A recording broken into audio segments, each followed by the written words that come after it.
Hey folks, Nathan here. Well, this was a good day.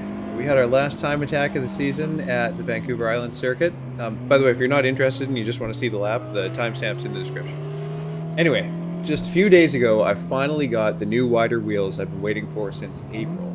It took some setup changes to mostly fit them, but I managed to get them on there just in time. However, this was also going to be the last chance this year to get on the track in the new GT4, which of course I found on AutoTempest. So I was a bit torn, but fortunately a friend agreed to drive it up, and so I got to run some laps in both. The new wheels are 18 by 10.5s, which is up from 17 by 9, and the tires are up from 255 to 265s. I did have to raise the ride height a bit, and this led to some alignment trade-offs, so I've got plans to improve that, but for now I wasn't exactly sure what to expect, or even if it would rub too much to actually run hard laps.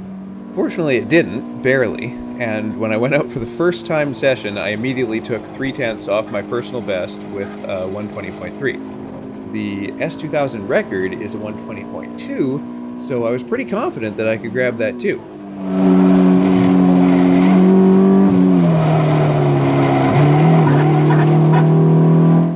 Did I say it didn't rub? Well, it didn't rub catastrophically anyway. So, yeah, feeling confident. What I was finding though was that although the car had more grip overall, it was pushing more in low-speed corners. I'm guessing that came down to the alignment changes we had to make to fit the new wheels. The ride height had to go up, which reduced the max negative camber we could get on the front, but more importantly, the way the adjusters work, there's a bit of a trade-off between camber and caster, and I needed a certain amount of static camber for the wheels to actually clear in straight line bumps. So mostly caster was sacrificed. We went down from almost 7 degrees before to a little under 5. And when you have more caster, the wheels lean more with steering angle. So basically you get more negative camber on the outside and positive on the inside when you turn, which is exactly what you want. This is more pronounced the more the wheels turned, so it does make sense to me that by lowering the caster, we would have hurt the front end grip in these slow corners. I worked around it somewhat by stiffening the rear sway bar, and I was learning to kind of drive around it by tweaking my trail braking and entry lines into the slow corners. But it felt like through the day, as I was improving there, the overall grip was slowly falling off, so my times were just staying static. So I actually did 4 sessions in a row at exactly 120.3. But more on that in a second, because the end of the day actually came with a nice surprise. So, in the afternoon, the official time laps were done, so I went out and did some fun ones in the GT4. And it was fun.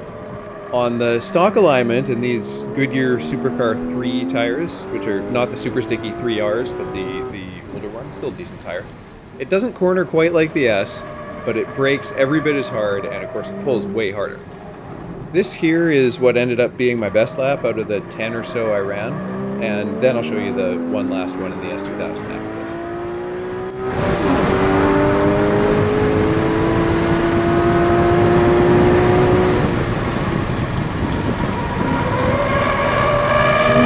Still trying to turn in where I would in the other car.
So there it is.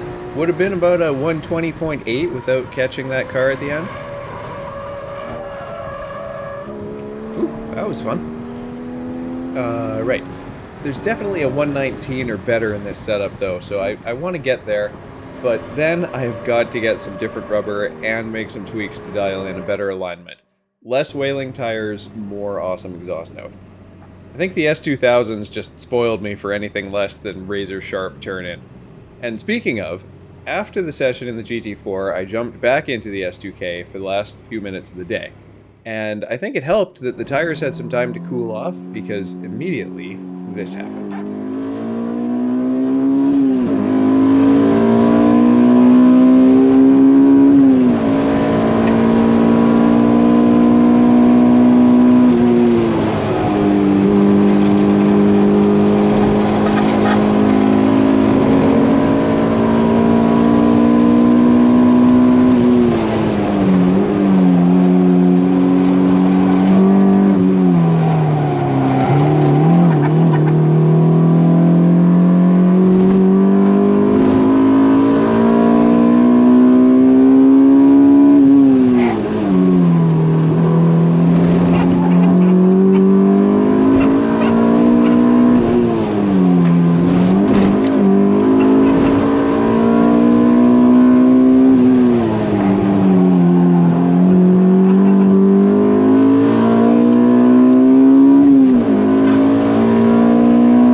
Hey, look at that!